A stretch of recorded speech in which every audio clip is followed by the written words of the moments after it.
Welcome to the real world. You know, that place where responsibilities just seem to multiply overnight, and suddenly, managing your money isn't just a casual thought anymore, it's literally a survival skill.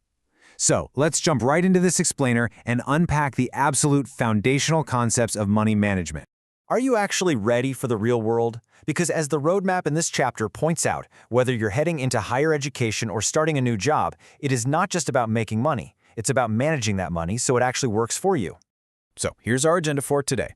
We're looking at 1. Welcome to the real world. 2. The 3 types of income. 3. Steps to build a budget. 4. Taking control of your money. And 5. Securing your financial future.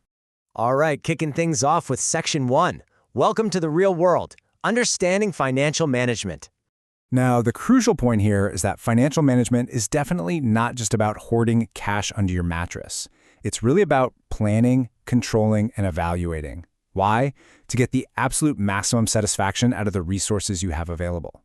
And those resources, by the way, aren't just cash. They're your human skills, community facilities like local parks, and of course, material goods. Speaking of material goods, money itself is obviously a totally unique and vital resource. It serves as a medium of exchange, which is great because it completely does away with the massive headache of trying to barter for every single thing you need. It also works as a standard of value, literally letting us compare apples to oranges. Plus, it's a standard for deferred payments when you're saving or investing, and it gives us a really durable way to store value for the long haul. Moving right along to Section 2, the 3 types of income, more than just a salary. You know, most people assume income is just that standard paycheck you get every couple of weeks. But this chapter beautifully illustrates that there are actually 3 distinct types of income you've got to manage. First up is money income. This is the actual purchasing power flowing into your bank account.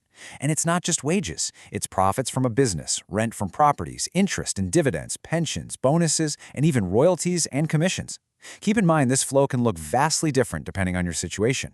A salaried worker sees a steady monthly flow, while, say, a farmer might only see a big influx of cash twice a year after the harvest.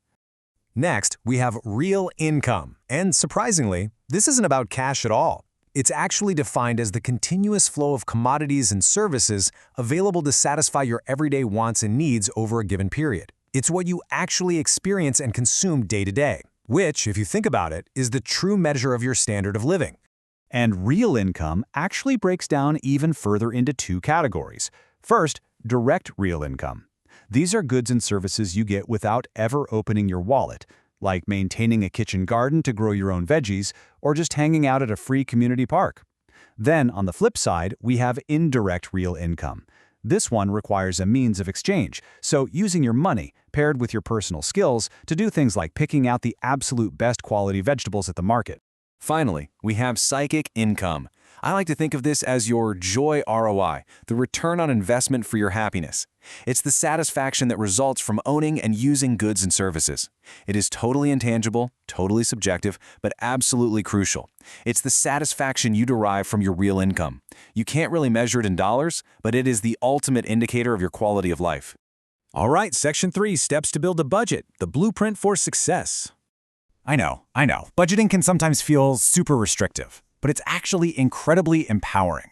Planning a family budget forces you to take an overview of exactly how your income is being used. It helps you allocate amounts relative to your total income, ensuring you actually attain your most important goals first. It completely prevents the random wastage of your income and instead encourages rational, long-term decisions over impulsive late-night shopping sprees. So how do we actually do it? Making a budget really boils down to 5 straightforward steps. Step 1. List out all the needed commodities and services. Step 2. Estimate the cost for those items. Step 3. Estimate your total expected income, being very careful to distinguish between what is absolutely assured and what is merely possible. Step 4.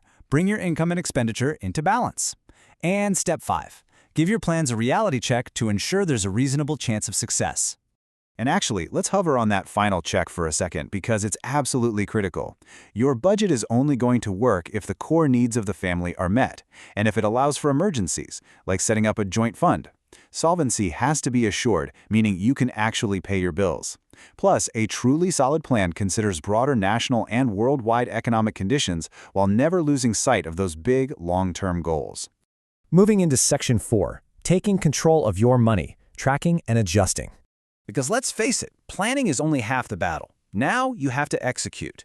You can control your spending in a couple of ways. First, mental checks. This is where you visualize the specific items a set amount of money must cover, which basically forces you into making careful selections. Alternatively, you can use mechanical checks. This is old school, but effective, setting aside a certain amount of physical cash to be used for a particular item, kind of like having a dedicated food purse.